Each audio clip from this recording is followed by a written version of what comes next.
ప్రార్థన చేసుకుందాం. మహాపరిశుద్ధుడు మమ్మల్ని మిగిలిగా ప్రేమించిన మా పరలోకపు తండ్రి, మీ యొక్క పరిశుద్ధ పాదములకు లెక్కించలేని స్థితులు, స్తోత్రాలు, వందనాలు చెల్లించుకుంటున్నాను ప్రభా. నాయన, గడిచిన ఆదివారం నుంచి ఆదివారం వరకు మమ్మల్ని ఎంతో క్షేమంగాను సురక్షితంగాను కాపాడి ప్రభా, నీ సన్నిధిలో ఈ విధంగా చేరి నిన్ను ఆరాధించడానికి ఇచ్చిన మహాకృపను బట్టి, ధన్యతను బట్టి నీకు వందనాలు. ఆరాధనలు మీరు ఆశీర్వాదకరంగా జరిగించండి ప్రభా. నాయన, పాటల ద్వారా, సాక్ష్యముల ద్వారా, హెచ్చరికల ద్వారా, వాక్య పరిచర్య ద్వారా మీరు మహిమ పొందమని వేడుకుంటున్నాను ప్రభా. రావాల్సిన ప్రతి బిడ్డను క్షేమంగాను త్వరితంగా మీరు తీసుకురండి ప్రభా. ఏ బిడ్డ నిర్లక్ష్యము చేయకుండా ప్రభా, ఒక్కొక్క బిడ్డ నాయన త్వరగా నాయన రాగలుగుటకు అటువంటి హృదయాలను మీరు దయచేయండి అయ్యా. నాయన, ఆరాధనను మీరు ఆశీర్వాదకరంగా జరిగించండి. పాటలు పాడే బిడ్డలను మీరు బలపరచండి, వాయిద్యాలు వాయించే బిడ్డలను మీరు బలపరచమని వేడుకుంటున్నాం. నిదాసుని నీ సిలువ చాటును మరుగుపరిచి ప్రభా, మాకు కావాల్సిన చక్కటి వర్తమానం హెచ్చరికలను దాయిచేయమని సన్నిధిలో ప్రార్థిస్తున్నాం. ముఖ్యంగా ప్రభు ఆరాధనకు నాయన మీరే అధ్యక్షత వహించి నడిపించమని యేసు నామం పేరట బ్రతిమలాడి వేడుకొంచున్నాం తండ్రి, ఆమేన్. మహిమ ఘనతకు ఆర్కుడవు నీవే నా దైవము, మహిమ ఘనతకు ఆర్కుడవు నీవే నా దైవము. సృష్టికర్త ముక్తిదాత, సృష్టికర్త ముక్తిదాత స్తుతులకు పాత్రుడా. ఆరాధనా నీకే, ఆరాధనా నీకే, ఆరాధనా నీకే, ఆరాధనా నీకే. ఆరాధనా స్తుతి ఆరాధనా, ఆరాధనా నీకే. ఆరాధనా స్తుతి ఆరాధనా, ఆరాధనా నీకే. ఆరాధనా నీకే, ఆరాధనా నీకే, ఆరాధనా నీకే, ఆరాధనా నీకే. మన్నాను కురిపించినావు, మన్న నుండి నీళ్ళిచ్చినావు. మన్నాను కురిపించినావు, మన్న నుండి నీళ్ళిచ్చినావు. ఎగవైరే చూచుకొనుడు, ఎగవైరే చూచుకొనుడు, సర్వము సమకూర్చును. ఆరాధనా నీకే, ఆరాధనా నీకే, ఆరాధనా నీకే, ఆరాధనా నీకే. ఆరాధనా స్తుతి ఆరాధనా, ఆరాధనా నీకే. ఆరాధనా స్తుతి ఆరాధనా, ఆరాధనా నీకే. ఆరాధనా నీకే, ఆరాధనా నీకే, ఆరాధనా నీకే, ఆరాధనా నీకే. వ్యాధులను తొలగించినావు, మృతులను మరిలేపినావు. వ్యాధులను తొలగించినావు, మృతులను మరిలేపినావు. యెహోవా రాఫా స్వస్థపరచు, యెహోవా రాఫా స్వస్థపరచు, నన్ను స్వస్థపరచు. ఆరాధనా నీకే, ఆరాధనా నీకే, ఆరాధనా నీకే, ఆరాధనా నీకే. ఆరాధనా స్తుతి ఆరాధనా, ఆరాధనా నీకే. ఆరాధనా స్తుతి ఆరాధనా, ఆరాధనా నీకే. ఆరాధనా నీకే, ఆరాధనా నీకే, ఆరాధనా నీకే, ఆరాధనా నీకే. ఆరాధనా స్తుతి ఆరాధనా, ఆరాధనా నీకే. ఆరాధనా స్తుతి ఆరాధనా, ఆరాధనా నీకే. ఆరాధనా నీకే, ఆరాధనా నీకే, ఆరాధనా నీకే, ఆరాధనా నీకే. హల్లెలూయా. దేవాని ఆవరణం మరి రెండు హస్తాలు దేవుని వైపు చాపి దేవుని స్తుతిద్దాం. కొత్త పాటే అయినప్పటికీ ఒకసారి పాడినప్పుడు రెండోసారి పాడటానికి ప్రయత్నం చేయండి. మాకెంతో శ్రేష్కరం ఒక గడియాయిచట గడుపుట మేలు దినముల కంటేడు ఒక గడియాయిచట గడుపుట మేలు దినముల కంటేడు దేవాని ఆవరణం మాకెంతో శ్రేష్కరం ఒక గడియాయిచట గడుపుట మేలు దినముల కంటేడు ఒక గడియాయిచట గడుపుట మేలు దినముల కంటేడు అద్భుత కార్యములు జరిగించు దేవుడవు అద్భుత కార్యములు జరిగించు దేవుడవు అనవరతమ మహిమను పొగడాని ఆత్మతు వంబురు నిలుపుమయా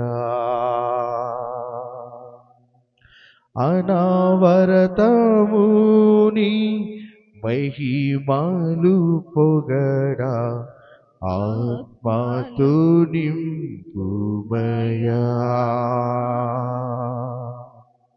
ఆత్మతో సాచముతో ఆరాధించగా మనసుతో ఆత్మతో సాచముతో ఆరాధించగా మనసుతో అల్ఫా ఓమేగాయు ఆత్మారూపుడవు ఆనందించగా నీ మదిలో అల్ఫా ఓమేగాయు ఆత్మారూపుడవు ఆనందించగా నీ మదిలో. అందరూ కలిసి పాడదాం. దేవాని ఆవరణం మాకెంతో శ్రేష్కరం దేవాని ఆవరణం నీ మందిరము మాకెంతో శ్రేష్టమైనది, మాకెంతో మేలైనది ప్రభువా, మాకు ఆశీర్వాదకరమైనది యేసయ్యా. ఒక గడియాయిచట అవును నాయనా గడుపుట మేలు దినముల కంటేడు ఒక గడియాయిచట గడుపుట మేలు దినముల కంటేడు దేవాని ఆవరణం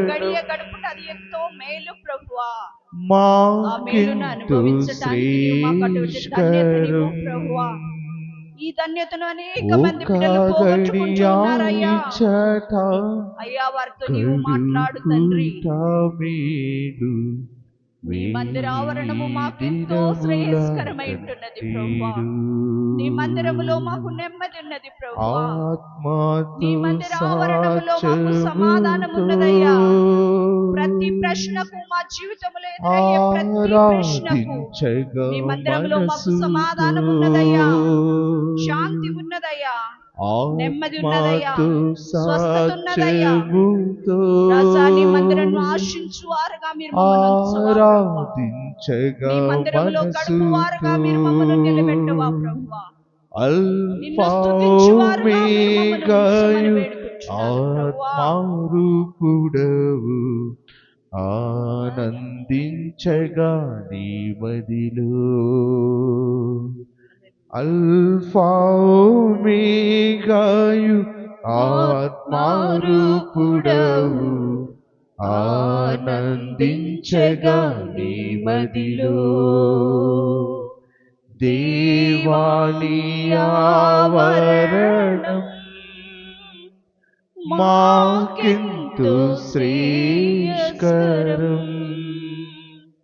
ఒక గడియా ఇచ్చట గడుపుట మేలు వేదినముల కంటేను. ఒక గడియా ఇచ్చట గడుపుట మేలు వేదినముల కంటేను. నీ సన్నిధిలో ఒక్క దినము గడుపుట మేలు ప్రభువా. ఆ ధన్యతను నువ్వు మాకు ఇచ్చినావయ్యా. నీకు స్తోత్రమయ్యా, నీకు స్తోత్రము యేసయ్యా. మా హృదయంలో ఉన్న ప్రతి వేదన నుండి మాకు నెమ్మదిని యేసయ్యా. ఆయన వైపు చూద్దాం. ఎవ్వరూ మౌనముగా ఉండొద్దండి. దేవుని సన్నిధికి మనం కూడి వచ్చినది మన సమస్యలు ఆయన దగ్గర చెప్పుకొనుటకు. ఆయన ఆవరణలో ప్రవేశించిన మనము ఊరికే ఉంటే దాని వల్ల ప్రయోజనం ఏమీ లేదు. ఆయన వైపు చూద్దాం. యేసయ్యా, నేను ఈ సమస్యలో ఉన్నాను, ఈ బాధలో ఉన్నాను, ఈ బలహీనతతో నేను బాధపడుతూ ఉన్నానయ్యా. నీ ఆవరణంలో నేను వచ్చానయ్యా, నాకు నెమ్మది ఇవ్వు తండ్రి. నీ వైపు చూస్తూ ఉన్నానయ్యా, నన్ను జ్ఞాపకం చేసుకో. నిన్ను స్తుతిస్తున్నానయ్యా, నన్ను జ్ఞాపకం చేసుకో తండ్రి.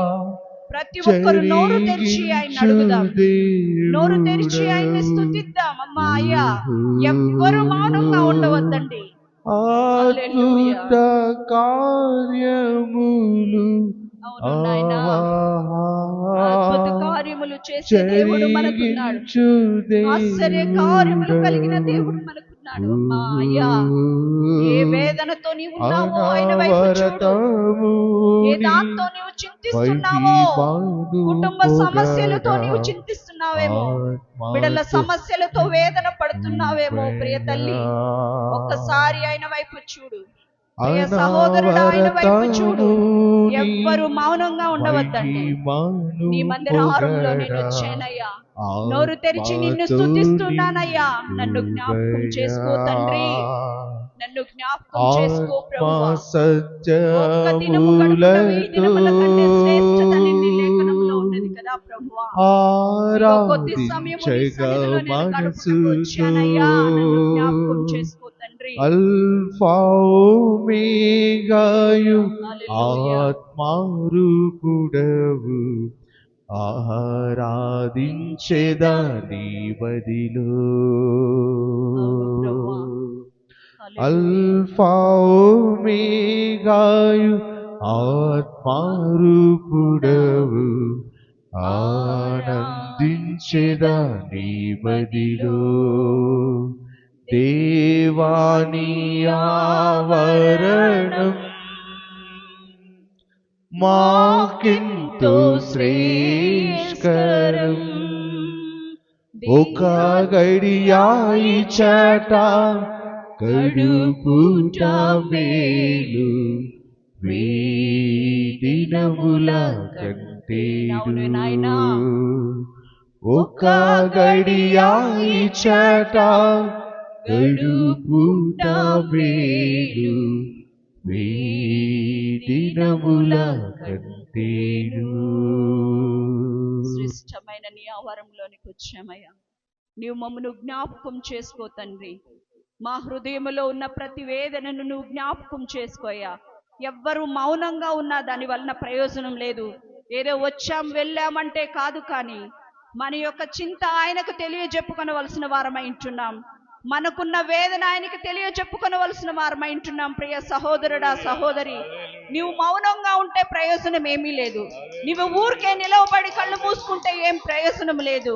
యేసయ్యా, నీ సన్నిధికి వచ్చానయ్యా. నీ సన్నిధికి ఒక్క దినము గడుపుట 1000 దినాల కంటే శ్రేష్టమని నీ లేఖనంలో ఉన్నది కదా ప్రభువా. మరి నీ మందిరానికి వచ్చిన నన్ను నా సమస్య నుండి నాకు విడుదల ఇవ్వు ప్రభువా. నా బలహీనతల్లో నీ బలాన్ని పూర్ణింప చేయి ప్రభువా. ఈ వారంలో నేను బలమైన కార్యము చూడాల ప్రభువా అని ఆశపడుతూ ఉన్నానయ్యా. ఆయన వైపు చూద్దాం. ఎవ్వరు మౌనంగా ఉండవద్దండి. నోరు తెరచి దేవుణ్ణి స్తుతించండి. చిన్నవారు, పెద్దవారు, యవనులు, ప్రతి ఒక్కరు, స్త్రీలు, పురుషులు ఆయన వైపు చూద్దాం. దేవా, నీ వైపు నేను చూస్తూ ఉన్నానయ్యా. నీ వైపు చూస్తూ ఉన్నానయ్యా. నాకున్న సమస్యలు నీకు నేను చెప్పుకుంటూ ఉన్నానయ్యా. ఇగో నీ సన్నిధికి నేను వచ్చానయ్యా. నేను ఒట్టిగా వచ్చానయ్యా. ఒట్టిగా నేను వెళ్ళకూడదయ్యా. నీ ఆశీర్వాదముతో నేను తిరిగి వెళ్ళాలయ్యా. నీ దీవెనతో నేను తిరిగి వెళ్ళాలయ్యా. సమాధానముతో నేను తిరిగి వెళ్ళాలయ్యా. ప్రతి ఒక్కరు నోరు తెరిచి ఆయన్ని అడుగుదాం, ఆయన్ని స్తుతిద్దాం. ఆయన అద్భుత కార్యములు చేసేవాడు, ఆశ్చర్య కార్యములు చేసేవాడు. నిన్ను బాధపడుతూ ఉంటే చూస్తూ ఊరికే ఉండే దేవుడు కాడు. నీవు అడిగితే చాలు ఆయన ఇవ్వటానికి సిద్ధముగా ఉంటున్న దేవుడు.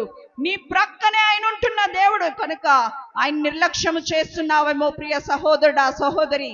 ఒక్కసారి మధ్యాహ్న సమయమందు ఆయన్ని నీవు నీ హృదయంలోనికి ఆహ్వానించు. యేసయ్యా, నీ మందిరంలోనికి నేను వచ్చానయ్యా. నన్ను నీవు జ్ఞాపకం చేసుకో అయ్యా. ప్రార్థిద్దాం. మహాపరిశుద్ధుడు, మమ్మల్ని మిక్కిలిగా ప్రేమించిన తండ్రి, నీకు స్తోత్రాలు.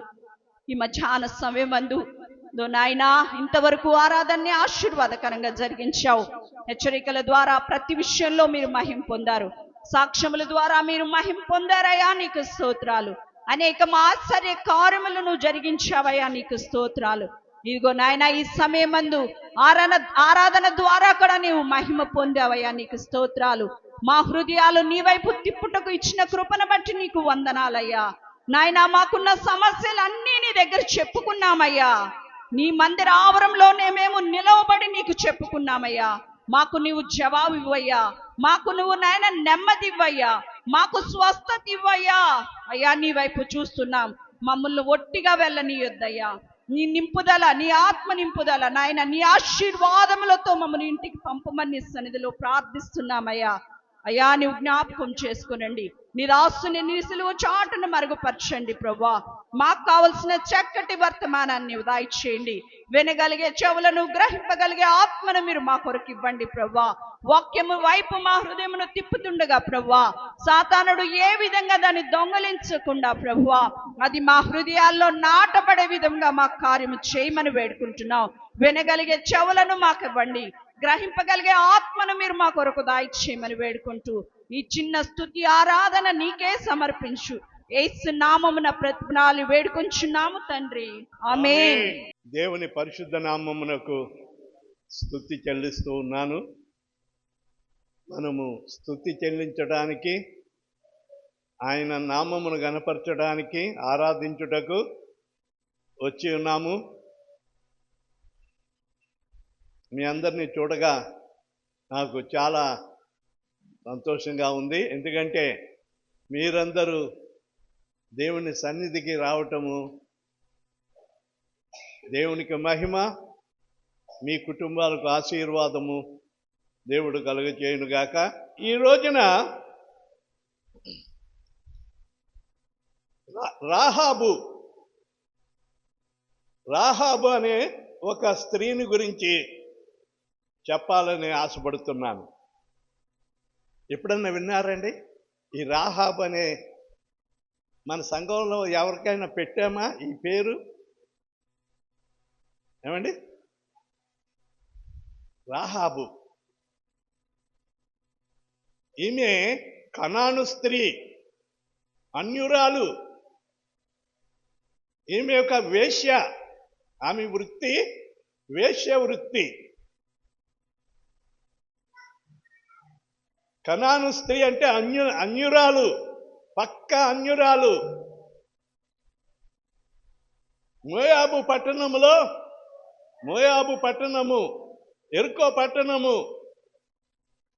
ఎరుకో పట్టణము చాలా బలమైన పట్టణము. ఆ ఎరుకో పట్టణము ప్రాకారమే చాలా వెడల్పైనదటండి. 6 రథాలు ఒక్కసారే ఆ గోడ మీద పరిగెట్టగలిగే అంత వెడల్పైన మాట అండి. అంటే మూడు హైవే రోడ్లు కలిపితే ఎంత వెడల్పు ఉంటుందో అంత వెడల్పైన ప్రాకారము ఆ యొక్క ఎరుకో పట్టణము ప్రాకారము. ఆ మనుషులు ఎలాగుంటారో తెలుసండి? వాళ్ళ దగ్గర మనము బొమ్మల్లాగా ఉంటాం అన్నమాట. వారు ఎత్తైన మనుషులు. గొలియాతుని గురించి వింటా ఉన్నాము. గొలియాతు 6 మూరల జానడు. 6 మూరల జానడు అంటే ఇంకా ఎత్తు అనమాట అండి. టాప్ పైకి వెళ్ళిపోద్ది. మనం చూడాలంటే ఇలా చూడాలా, మనం అతన్ని చూడాలంటే ఇలా చూడాలా. మరి దానికి ఎత్తుకు ఎత్తు, లావుకు లావు, ఒక్కొక్క చెయ్యి ఒక్కొక్క మనిషి అవుతారన్నమాట అండి. లెఫీనీయులని వారి పేర్లు, వాళ్ళు అదొక జాతి. వాళ్ళంతా అంతరించిపోయారు. తర్వాత రాను వాళ్ళు అంతరించిపోయారు. ఎవరైనా ఒక 6 అడుగులు కొంచెం పైన కనబడితే చాలు, అదే పనిగా ముచ్చటగా చూస్తాము, ఇంత పొడుగా ఈయన అని. అంత 6 అడుగుల కంటే ఎక్కువ మనుషులు, పురుషులే కానీ స్త్రీలే కానీ 6 అడుగులు ఉన్నారంటే అమ్మ చాలా పొడుగైన మనుషులు అని జాబితాలో ఉంటారు వాళ్ళు. ఏమైన వాళ్ళారా, రాను మరుగుజ్జు వాళ్ళం అయిపోతున్నాం. మరుగుజ్జు వాళ్ళం, పొట్టిదనం. కానీ ఆ ఎరుకో పట్టణంలో ఉండే జనాభా, ఆ మనుషులు, పురుషులే కానీ స్త్రీలే కానీ చాలా ఎత్తైన మనుషులు, చాలా బలమైన మనుషులు. వాళ్ళు చూస్తేనే గుండె చెదిరిపోద్ది అన్నమాట. వాళ్ళు చూస్తేనే, ఎత్తైన మనుషుల్ని, బలమైన మనుషుల్ని చూస్తే అమ్మ ఇంత ఎత్తుగా ఉన్నారు, ఇంత బలంగా ఉన్నారని చెప్పి మనం ఇప్పుడు అనుకుంటున్నాం. కానీ అసలు వాళ్ళని చూస్తుంటే మర్చిపోద్ది అన్నమాట అండి. ఆ ఎరుకో పట్టణంలో మరి పెద్ద ప్రాకారము, దానికి పెద్ద వాకిలు ఉంటుంది, ఇనుప గేటు. దాన్ని ఉదయకాలమే దాన్ని వాకిలు తెరుస్తారు, సాయంకాలం అయ్యేసరికి వాకిలు మూసేస్తారు. ఆ పైన ఆ ప్రాకారం మీద సైన్యం ఎప్పుడూ తిరుగుతూనే ఉంటారు. ప్రియమైన వాళ్ళారా, ఎరుకో పట్టణమును గురించి చెప్పబడింది. ఎరుకో పట్టణము శపించబడిన పట్టణము, శాపగ్రస్తమైన ఆ ప్రాంతము. దేవుడు దాన్ని శపించాడు. ఆ ప్రజలు 10 తరముల వరకు కూడా దేవుని సమాజంలోనికి రావటానికి వీలు లేదు అని వారిని దూరం పెట్టేశాడు. ప్రేమైన వారులారా, అటువంటి ఎరుకో పట్టణములో ఈ రాహాబు వేశ్య వ్యాపారం చేసుకుంటూ, వృత్తి చేసుకుంటూ అక్కడ ఉంటా ఉంది.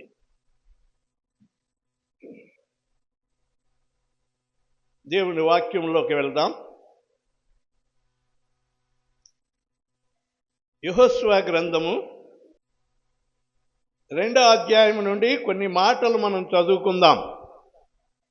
నూను కుమారుడైన యెహోషువ వేగులు వారైన 2 మనుషులను పిలిచి, మీరు పోయి ఆ దేశమును ముఖ్యముగా యెరికోను చూడుడని వారితో చెప్పి హిత్తీము నుండి వారిని రహస్యముగా పంపాను. వారు వెళ్ళి రాహాబను ఒక వేశ్య ఇంట చేరి అక్కడ దిగగా ఆ దేశమును వేగు చూచుటకు ఇశ్రాయేలీయుల యొద్ద నుండి మనుషులు రాత్రి వేళ ఇక్కడికి వచ్చిరని యెరికో రాజునకు వర్తమానం వచ్చాను. చాలండి. ఈమె గవిని అంటే ఆ యెరికో ప్రాకారమునకు గవిని దగ్గరలోనే ఈమె నివాసము. ఆ యొక్క ప్రాకారము, పెద్ద ప్రాకారం ఉన్నదన్నాను కదా, అందులోనే ఒక మిద్దె మీద ఒక నివాసం ఏర్పాటు చేసుకుంది. వచ్చే పోయే వాళ్ళకి చక్కగా ఆమె వృత్తి సాగుతుందని. అమ్మా, నిద్రపోవద్దు, నా వైపు చూడండి, నా మాటలు మీరు వినండి. ఇందులో మనం నేర్చుకోవలసిన పాఠము, ఈమె యొక్క వేశ్య అయినప్పటికీ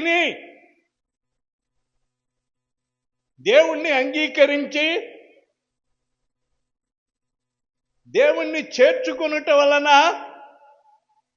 ఆమె యొక్క తల్లిదండ్రులు, అక్క చెల్లెళ్ళు, బంధువులు ఎలాగూ రక్షింపబడ్డారో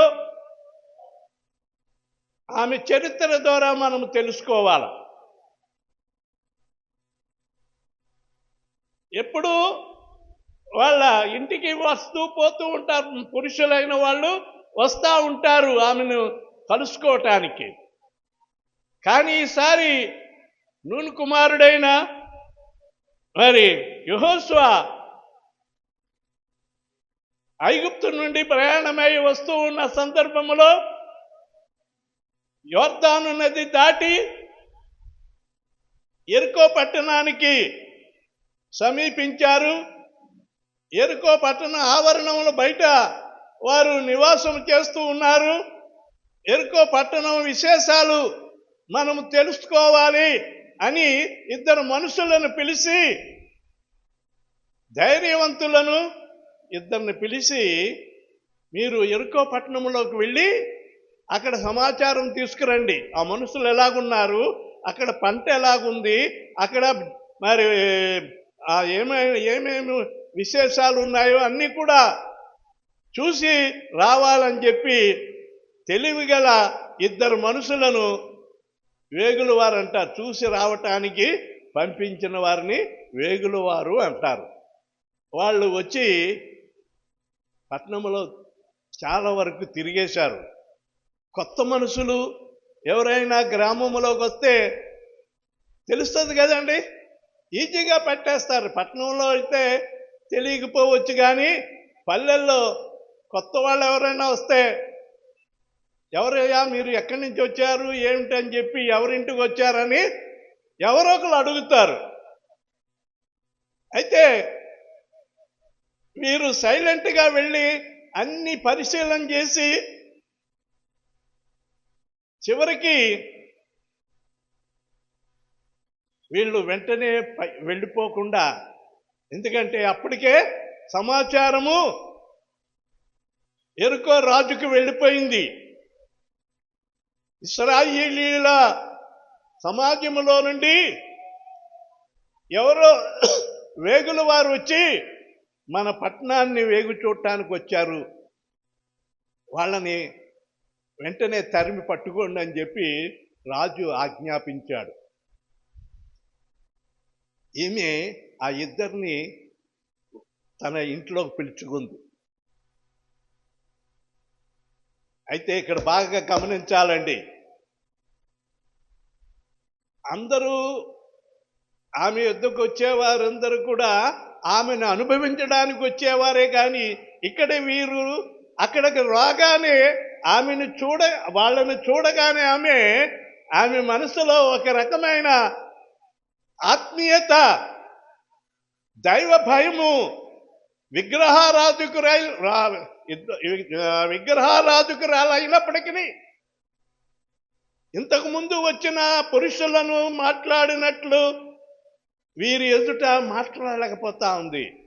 అయ్యలారా, మీరు ఎక్కడి నుంచి వచ్చారు అని చెప్పగానే మేము ఇశ్రాయేలీయులము, ఈ ఊరు వేగు చూడటానికి వచ్చాము అని చెప్పి చక్కగా చెప్పేసరికి ఆమెకి కొంచెం భయం వచ్చింది. అప్పటికే ఆమె వాళ్ళని పక్కన దాచిపెట్టింది. అప్పటికే వచ్చేశారు, సైన్యం వచ్చి వాకిలు తడుతున్నారు. ఆ రాహాబు వాకిలు తెరిచి, ఎవరైనా ఎందుకు వచ్చారు మీరు అని అంటే, రాజు మమ్మల్ని పంపించాడు, మీ ఇంటికి ఎవరో వేగులు వారు వచ్చారట, వేగులు వారు ఎవరో వచ్చారట, వారిని పట్టుకుని రాజు తీసుకురమ్మన్నాడని చెప్పి అనేసరికి, అయ్యా రావటము వచ్చారు కానీ ఆ గమిని వేయబడకముందంటే సాయంకాలం అయిపోయింది. సాయంకాలం అయితే ఏమన్నాను ఇందాక, గమిని వాకిలి వేసేస్తారు.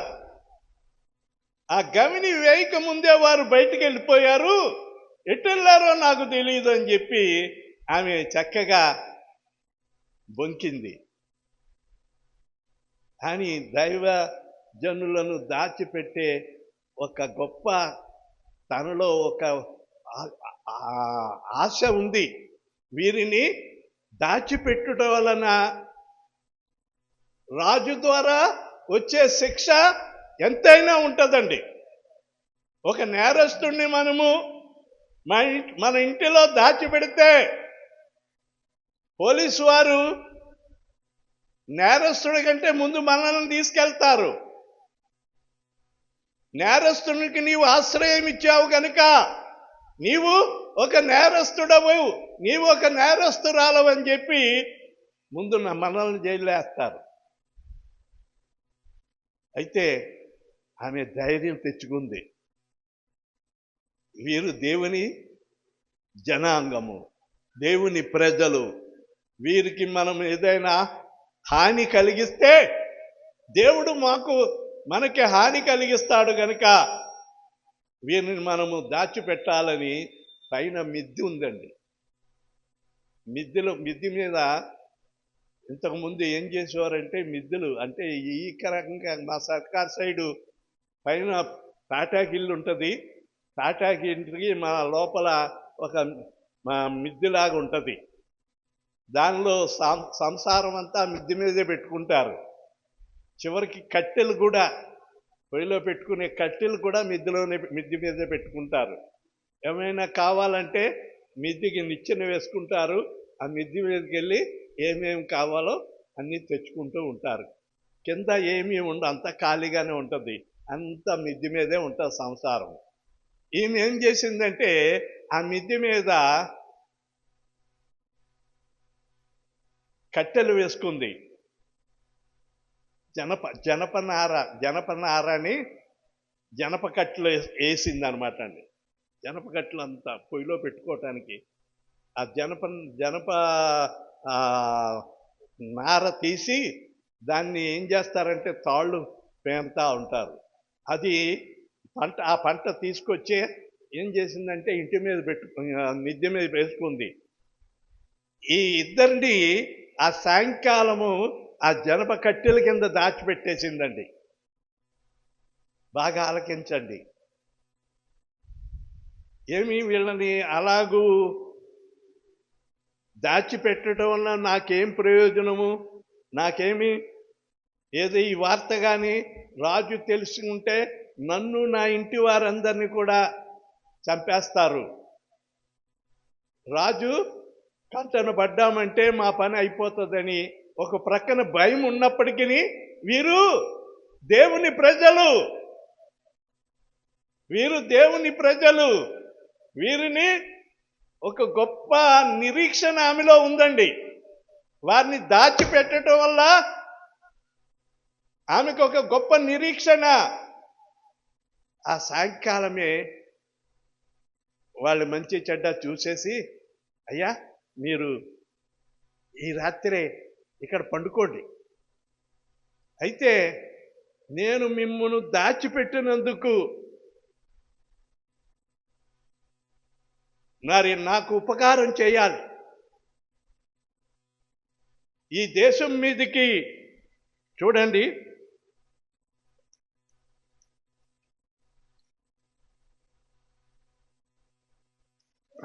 ఆమె 9వ వచనం నుండి చూస్తే, ఆమె వారున్న మిద్దె మీదకి ఎక్కి వారితో ఇట్లా, నేను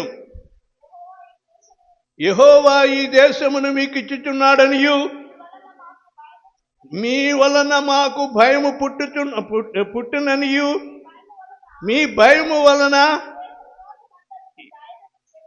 ఈ దేశ నివాసులందరికీ ధైర్యము చెడిననియు.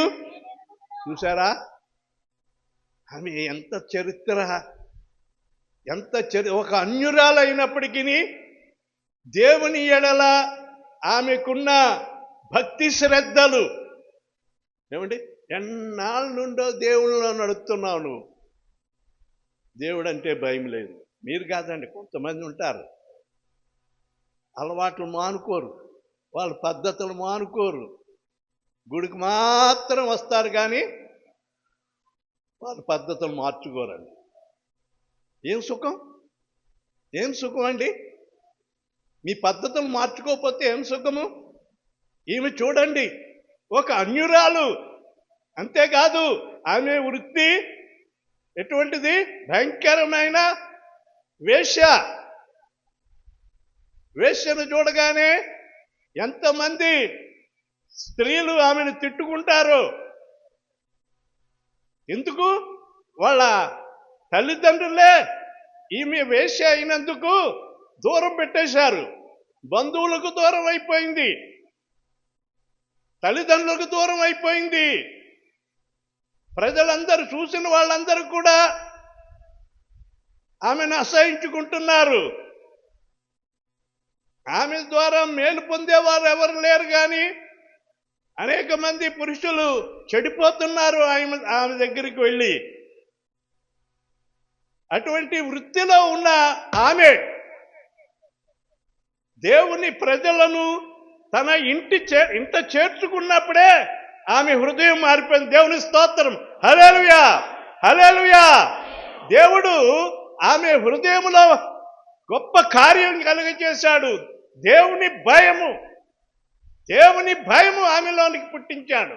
అందరితో హేళనగా, అందరితోనూ లాలనగా మాట్లాడేది. వచ్చిన పురుషులు కనబడగానే ఎటకారాలు, రకరకాల మాటలు మాట్లాడుతూ ఉండేది. కానీ ఈ ఇద్దరు దైవజనులు రాగానే వాళ్ళని ఎంతో శ్రద్ధ భక్తులు. పాస్టర్ గారు మీ ఇంటికి వచ్చినప్పుడు పాస్టర్ గారిని మీరు ఎలా ఇంట చేర్చుకుంటారో అలాగా ఆమె వాళ్ళెవరో తెలియదు ఈమెకి. ఆమెకి తెలియదు వీళ్ళెవరో, కానీ విన్నది వారి ద్వారా దేవుని ప్రజలైన ఇశ్రాయేలీలంటే అక్కడిందే ఉన్నదండి. అక్కడ చక్కగా 10వ వచనంలో, మీరు ఐగుప్తు దేశం నుండి వచ్చినప్పుడు మీ ఎదుట యెహోవా ఎర్ర సముద్రపు నీరును ఎలాగో ఆపుచేసను. చూసారా, మీరు బయలుదేరి ఐగుప్తు నుండి వస్తున్న సందర్భంలో ఎర్ర సముద్రము మధ్య యుద్ధకు వచ్చినప్పుడు ఎర్ర సముద్రము ఎలాగూ పాయలైపోయిందో, ఆ ఎర్ర సముద్రంలో 6 నెలల్లో దేవుడు మిమ్మల్ని ఎలాగూ నడిపించాడో ఆ విషయం మాకు తెలుసు.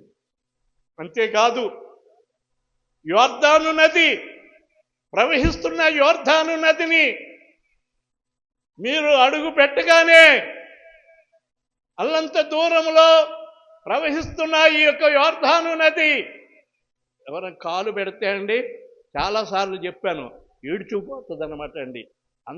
ఎందుకంటే పైన హెర్మోను పర్వతాల మీద నుండి ఈ ప్రవాహం వస్తుంది. ఆ వడిగల ప్రవాహము వస్తుంటే ఈ నది చాలా స్పీడ్గా పరిగెడుతుంది అన్నమాట అండి. అందులో ఎవడైనా దిగాడంటే కొట్టుకుపోతాడు, ఎక్కడ తేల్తాడో తెలియదు. అటువంటి వడిగా ప్రవహిస్తున్న యోర్దాను నది ఆరిపోజేసి మిమ్మలను ఆ నది అవతలకి ఎలాగూ చేర్చాడో ఈ విషయాలు అక్కడ చక్కగా వ్రాశాడు చూడండి. యోర్దాను నది, యోర్దాను తీరమున ఉన్న అమోరీయుల 2 రాజులను సీహోనును ఓగును మీరేం చేసిద్రో అనగా మీరు వారిని ఎలాగో నిర్మూలం చేసిద్రో ఆ సంగతి మేము వింటిమి. మేము విన్నప్పుడు మా గుండె కరిగిపోయిన. దేవుని స్తోత్రం, హల్లెలూయా. ఒక అన్యురాలు ఇంత చరిత్ర, దేవుని గూర్చి ఇంత చరిత్ర తెలుసుకున్నదంటే వెంటనే దేవుడు ఆమెలో గొప్ప కార్యం కలుగజేశాడు. అయ్యా, ఎలాగైనా మీరు నమ్మిన మీ దేవుడు ఈ యెరికో పట్టణాన్ని మీకు స్వాధీనపరుస్తాడు, దీన్ని మీరు జయిస్తారు, దీన్ని నాశనం చేయబోతున్నారు. ఎంత నిరీక్షణ చూడండి అయ్యా, ఎంత నిరీక్షణ మనకుందా? దేవుని గురించిన నిరీక్షణ. ఎన్నో వాక్యాలు వింటున్నావు, వారం దేవుని మాటలు వింటున్నావు. ఒక్క మాట అయినా మన గుండెల్లో చేర్చుకుంటున్నామా? ఆమె ఎంత చరిత్ర తన గుండెల్లో పెట్టుకుని ఆ దేవుని గురించి చెప్తూ ఏమంటుందంటే, ఏమండి, మీ దేవుడైన యెహోవా పైన ఆకాశమందును కింద భూమి అందును దేవుడే. దేవుని స్తోత్రం చెప్పండి, హల్లెలూయా, హల్లెలూయా. ఒక అన్యురాలు, కనాను స్త్రీ, వ్యభిచారి అనుకుంటున్న ఆమె ఈ దేవుని గురించి ఎంత సత్యాన్ని తెలుసుకుందో, తన గుండెల్లో ఆ దేవుని గురించి ఎంత సత్యమును, ఏమండి, పైన ఆకాశమందే కానీ, ఏమండి, పైన ఆకాశమందే కానీ మీ దేవుడైన యెహోవా పైన ఆకాశమందును క్రింద భూమి అందును దేవుడే. మీ ఎదుట ఎట్టి మనుషులకైనను ధైర్యం ఏమాత్రము ఉండదు. ఇంత గొప్ప సత్యాన్ని తెలుసుకుందండి. అమ్మా, ఇన్ని సంవత్సరాల నుంచి మీరు దేవుళ్ళలో నడుస్తున్నారు, దేవుని గురించి అయ్యా ఏం సత్యం నేర్చుకున్నారు? ఏం సత్యం నేర్చుకున్నారు? ఎవరైనా ఏదైనా ఈ దేవుడు అలాటోడు ఇలాటోడు అని చెప్తే దేవుణ్ణి వదిలేయటానికి కూడా సిద్ధంగా ఉన్నాం. దేవతలందరికన్నా గొప్పవాడు ఈయన. అన్ని నామముల కంటే హెచ్చింపబడిన నామము ఈయనది. ప్రియమైన వారలారా, ఈమె ఒక విగ్రహారాధికురాలైనప్పటికీ జీవము కలిగిన దేవుని గురించి ఇంత క్షుణ్ణముగా తెలుసుకుని ఆమె చెప్తా ఉన్నది. పైన ఆకాశమందే గాని మీ దేవుడైన యెహోవా పైన ఆకాశమందే గాని కింద భూమి అందే గాని, ఏమండి, దేవుడే. ఎక్కడైనా దేవుడే. మా దేవతలన్నీ ఒట్టే, మా దేవుళ్ళన్నీ ఒట్టివే, మేము సేవిస్తున్న మా దేవుళ్ళన్నీ ఒట్టివే. ఆ మాట నీవు చెప్పగలవా? ఆ మాట నీవు చెప్పగలవా? ప్రియమైన వారు, సహోదరుడా, సహోదరి, ఈ రాహాబు దేవుని విషయంలో ఎంత లోతైన విషయాలు ఆమె తెలుసుకుంది కాబట్టే తప్పనిసరిగా ఈ దేశమును మీకు దేవుడిస్తాడు. దీన్ని మీరు జయించబోతున్నారు. ఈ దేశం మీదకి మీరు వచ్చినప్పుడు, ఏమండి, అక్కడ ఒక వాక్యం చూడండి, 18వ వచనములో ఆ, ముందు ముందు 14 నుండి చదువుదాం. అందుకు ఆ మనుషులు ఆమెతో, నీవు మా సంగతి వెల్లడి చెయ్యని ఎడల నీవు చావకుండునట్లు, చూసారా, మీ ప్రాణమునకు బదులుగా మా ప్రాణము ఇచ్చేదము. నువ్వు మమ్మలను దాచిపెట్టావు, మమ్మలను ఈ ప్రజలకు అప్పగించకుండా. ఒక్క మాట చెప్తే చాలు, ఆ సైన్యం వచ్చి వీళ్ళని తీసుకుపోతారు. కానీ ఆమె విశ్వాసముతో ఆ వేగుల వారిని దాచిపెట్టింది. దాచిపెట్టడానికి కారణం ఏంటో తెలుసుకోవాలి ఇప్పుడు మీరు. ఆమె ఏమంటా ఉందంటే, వాళ్ళతో ఒక మాట అన్నది. అందుకు ఆ మనుషులు ఆమెతో, నీవు మా సంగతి వెల్లడి పరచని ఎడల మీరు చావకుండానట్లు మీ ప్రాణమునకు బదులుగా మా ప్రాణం ఇచ్చేదము. యెహోవా ఈ దేశమును మాకిచ్చినప్పుడు నిజముగా మేము నీకు ఉపకారం చేస్తాం అంటున్నారు. అయితే దానికి మాకు ఒక నిజమైన ఆనవాలు, మీరు మమ్మలను కాపాడుతాము అనే దానికి ఒక నిజమైన ఆనవాలు, రుజువు చూపించండి. రుజువు చెప్తేనే కానీ నేను ఊరుకోను అనేసరికి వాళ్ళు ఒక రుజువు చెప్తారండి. క్రింద 18వ వచనంలో, నీవు మమ్మును దించిన ఈ కిటికీ ఈ ఎర్రని దారం ఇచ్చారు. ఆ ఎర్రని దారము కట్టి మీ తండ్రి ఇంటి వారిని, మీ తల్లి ఇంటి వారిని, అన్నదమ్ములను, మీ తండ్రి ఇంటి వారందరినీ ఆ ఇంట చేర్చుకో.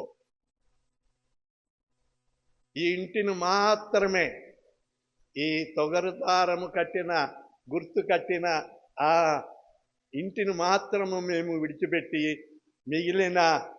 మిగిలిన పట్టణం అంతా కూడా నాశనం చేయబోతున్నాం మేము. చూసారా, ఆ తల్లి ఎంత విశ్వాసంతో నా తల్లిదండ్రులు నన్ను ఇడిచిపెట్టేశారు, నా అన్నదమ్ములు నన్ను ఇడిచిపెట్టేశారు, ఇక నాకు వాళ్ళతో సంబంధం ఏముంది, నా బతుకు నాదే, అయ్యా నేను కాపాడబడితే చాలు అనే స్వభావం మంది. ఏమండి, నీ కొడుకు ఎలా పోతే నీకే, తాగుపోతే రోడ్ల మీద పడిపోతా ఉంటే వాడి గురించి ఏనాడన్నా ప్రార్థన చేసావా? ఏనాడన్నా వాడి గురించి ఉపవాసం ఉన్నావా? ఏనాడన్నా వాడు తాగి తాగి తాగి తాగి రోడ్ల మీద పడిపోతున్నాడు. నీ కుమార్తె నీకు తెలియకుండా ఎక్కడెక్కడికో తిరుగుతుంది. ఆమె గురించి ఎప్పుడన్నా ఆలోచన కలిగి ఉన్నావా? రాహాబు అమ్మా ఎంత చక్కగా మారిపోయిందో చూడండి. ఎంత చక్కగా తన వేషవృత్తికి గుడ్ బై చెప్పింది. ఇక ఆ వృత్తి మానేసింది. దేవుని ప్రజలను ఇంట్లో చేర్చుకోగానే ఆ ఇంటికి ఏమొచ్చేసిందండి? వెలుగు వచ్చేసింది.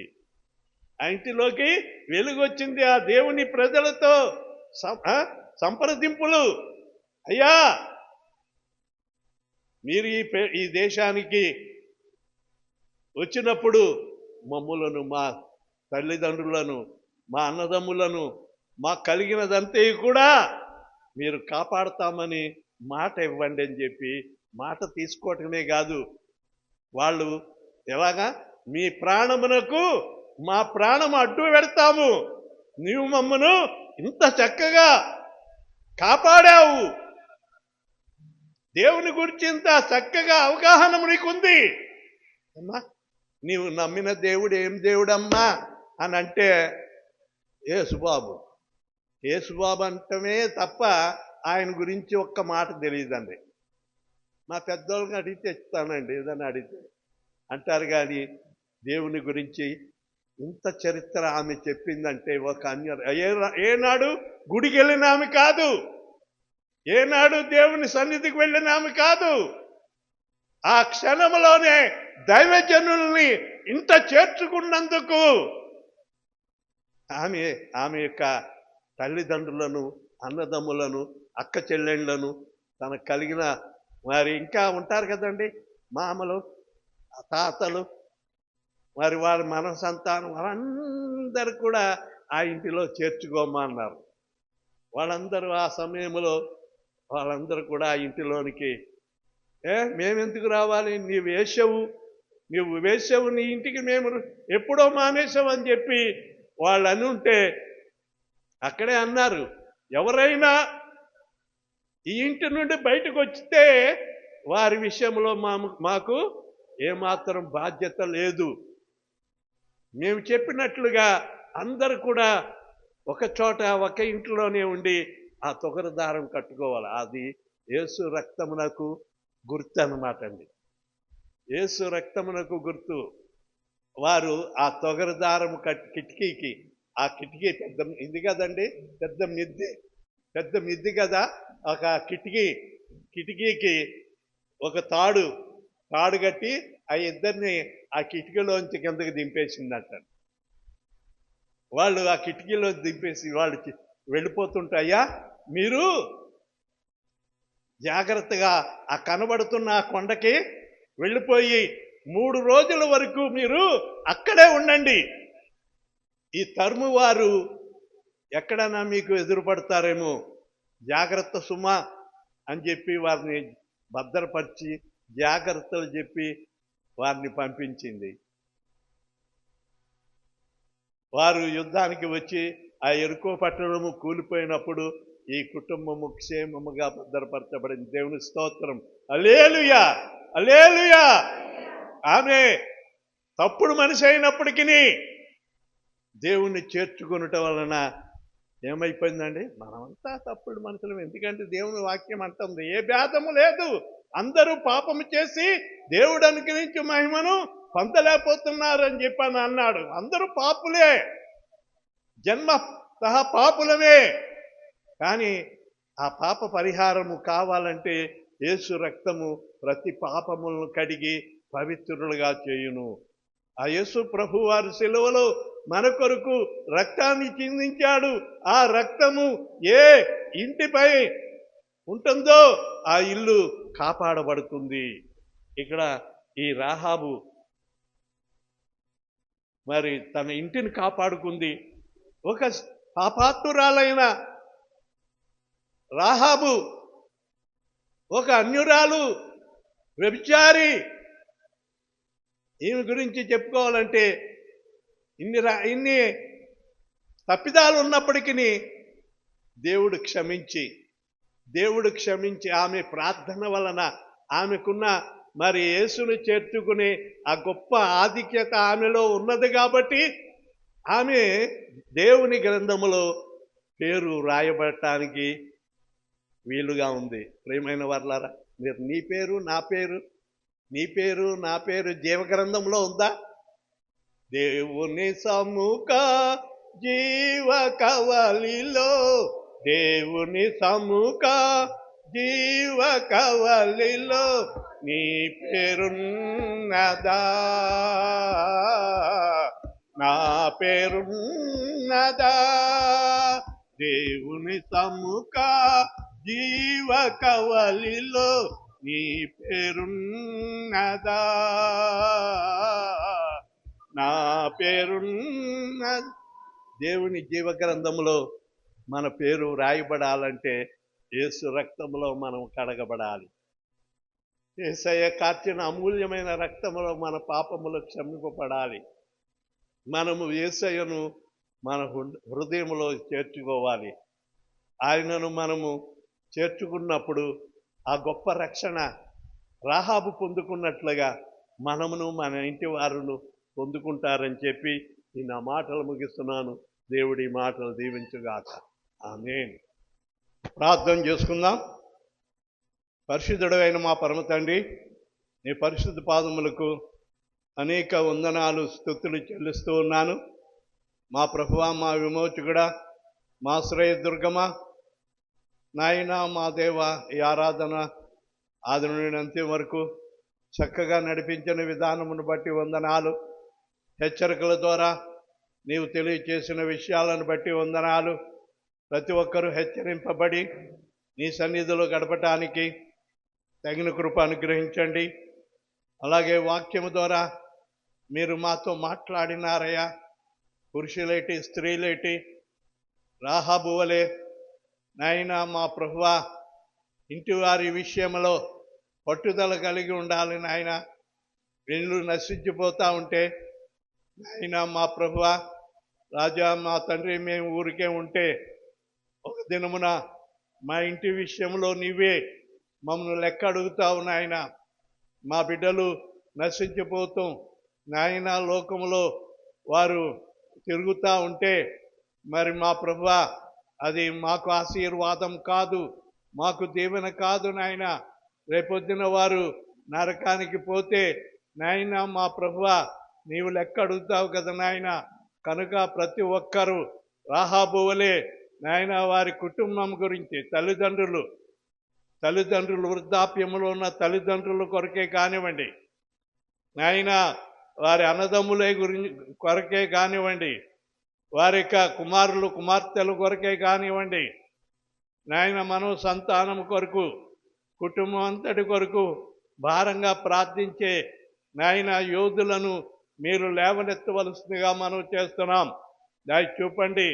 మా నాయన రాహాబును క్షమించినట్లుగా మమ్మను కూడా క్షమించి నాయన నా ప్రభువా, మా యొక్క పేర్లు జీవ గ్రంథములో, రాహాబు పేరు బైబిల్ గ్రంథంలో వ్రాయబడితే మా పేర్లు జీవ గ్రంథంలో వ్రాయబడులాగున నీ కార్యమును జరిగించమని పొందమని మనం చేస్తున్నాం.